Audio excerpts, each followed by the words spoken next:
கும்பகோணத்தில் உதயநிதி ஸ்டாலின் பிறந்த நாளை முன்னிட்டு 755 தூய்மை பணியாளர்களுக்கு நலத்திட்ட உதவிகள் வழங்கும் விழா நடைபெற்றது.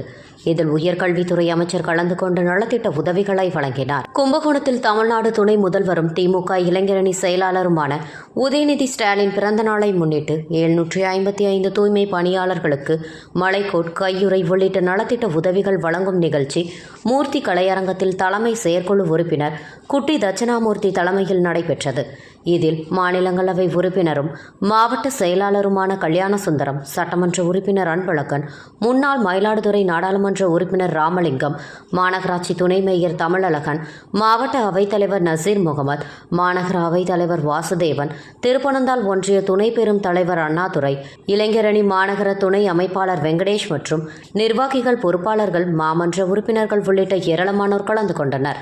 இதில் உயர்கல்வித்துறை அமைச்சர் கோவிசெலியன் கலந்து கொண்டு பேசுகையில், தூய்மை பணியாளர்களுக்கு இந்தியாவிலேயே முதன்மை இடத்தை வழங்கியவர் முதல்வர் மு.க. ஸ்டாலின்.